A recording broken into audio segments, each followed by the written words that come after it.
Hi everyone. I want to introduce to you a new module that I've been working on. It's based on my older module. This is a homemade environment sensors that measure indoor room temperature, pressure, humidity, and light. It has a battery backup.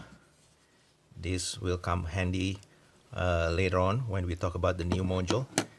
This version is powered by a USB charger, a USB 2.0 charger. It's expandable. You could add a digital output, digital input, and an analog input on these sensors. The new sensor share a lot of the functionality. In fact, this area is pretty much the same with the old sensor. The new functionality is this part, which is an AC to DC converter. You could power this sensor directly from an AC source. It supports 100 to 240 AC voltage. Uh, on top of that, there are additional functionality. It's not just adding an AC power. So one of the functionality is this module will monitor the AC power. If you have outage, it will be able to notify you when the outage happen. We will demo that later on. It also, the design, my thinking is to connect this with your hardwire smoke detector, where you can patch power from it. Those smoke detector typically powered by AC power, uh, and those that has a three line, like there is a interconnect for it, so you can connect these three, the load, the neutral, and the signal from your smoke detector. This sensor, this module would be able to monitor your smoke detector. Any activity happening on that uh, smoke detector, or even like all the interconnected smoke detector in house, when they detect a smoke, this sensor will be able to send uh, notification to you. We will demo that later on. Here's my setup. It's I have connected everything.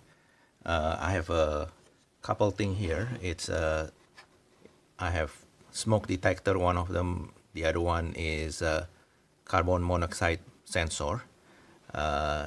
You could think about it. You have a network of this in your home. They are interconnected with this red wire from one another, and they are powered with in US is 110 volt AC. Uh, so we're gonna patch from that. I mean, we're gonna power this sensor. The Hopefully I can make this clearer.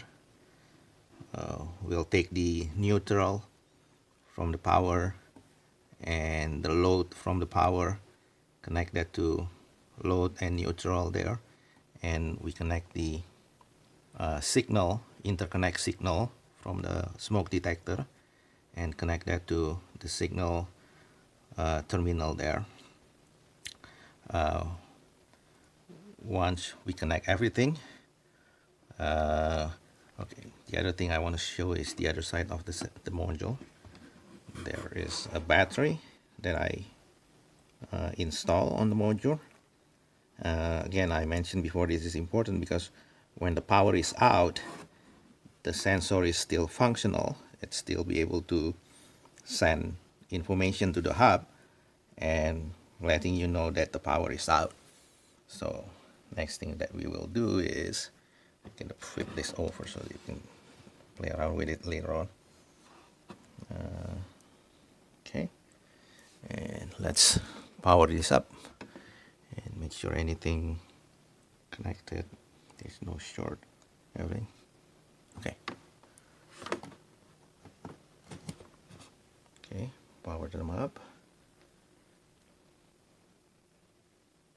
You couldn't see anything, but at the back of the thing you will see that the sensor, there is an LED indicating that the sensor is charging the battery. When the battery is full, it'll switch over to green, indicating the charge is full. So the sensor is functional right now. We'll move on to the next step on the demo. The next demo is to show you how we connect the sensor to our hub. So here I have set up the hub, my test hub, and let me discover the device, the sensors.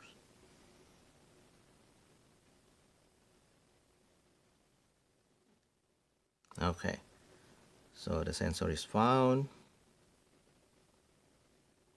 Save them. Let's look at the sensors.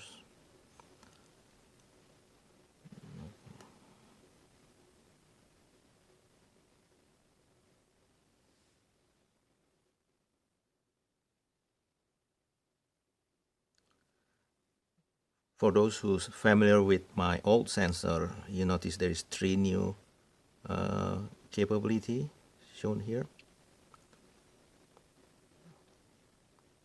Let's give it a few seconds to populate all the information, and we start showing the information, the capability, the new capability. So you can see the battery, everything. Okay, first thing that we will do is we're gonna unplug the power to simulate power outage and see what you can see on the device drivers page. Okay, let me focus on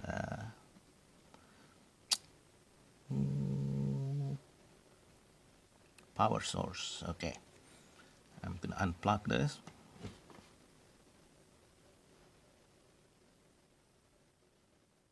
Okay, now it changed to battery. Let's give it a few seconds just to see. So the power is unplugged. Now we're gonna plug that back in. Okay, so you can see that change. So just a note, the power outage detection is designed not for detecting blip. There is a lot of capacitance in these circuits. So when you unplug the power, it's not immediately go down. So a dip or a blip on your AC power, it's going to be hard to detect with this kind of setup. This because the device is still powered for a few milliseconds or seconds. So even you unplug the power, this is more for detecting permanent power outages. So we will try to demo next the smoke detector detection capability, the carbon monoxide. So just a background, the carbon monoxide on this side and the smoke detector has a different protocol on the interconnect. The protocol for smoke detector is pretty simple and it's standard. Basically, this red line, it's gonna be powered with 9-volt DC power when this smoke detector detect a smoke in the room. This one is depend on the vendor, the brand. I'm not sure, but I think everybody has their own code. But at this point, fortunately, I think most of them is just detecting either a smoke or carbon monoxide. There probably a plan to send different type of information through the interconnect wire in the future, but today it's probably just 2. So one thing that we can do is this sensor, we're going to sample this line. When we detect a smoke detector or smoke, we know that the voltage will be high all the time. When a smoke happens, regardless what the vendor is, because they're trying to signal it, there'll be an on and off during that period of sampling. By doing that, we can know that we can differentiate within the two. Okay, let me show that. Now, just a note, when we are doing the demo, I'm going to focus on the log file because of the change is so fast, you probably wouldn't be able to see it on the device, but internally we are able to get that information. Let me start with the carbon monoxide. I'm going to press this when we started, and you could still see the device page, but I'm going to focus on the log file.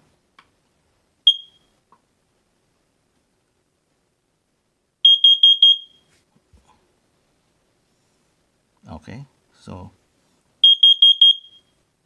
you could see this. These are the carbon monoxide signal. As you can see, the way I do it, I sample them, I sample the value, it'll detect like 0, 3 for that vendor. And the next thing is we will try to test the smoke detector. Smoke detector is this one. This test is a little bit controllable, but it's because the sound is so loud, I don't want to press it too long. But you can see, okay, so you can see there is that when we're sampling them, there is a point where it sample everything is high. By the way we read it, it's reverse from the real signal. So when we're sampling them, we see all high, but the way we read them is all 0. So we know that this detect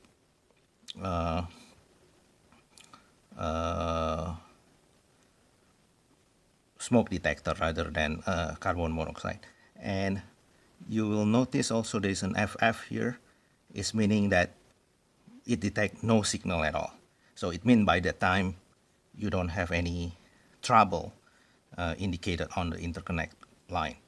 So by doing that, we would be able to differentiate these two. What happened in the future? I think maybe what they will attempt to add new functionality, new feature by sending different code on this line. So by doing what I just did, by sampling them, hopefully we can build this for the future as well, because we would be able to see this code. Now the code itself, is it important to have exactly the same code as the manufacturer published? I don't know about that, but I mean, it's hard to get the right code because of the way you sample it has to be exactly with their specification, and there is no information about that in the future.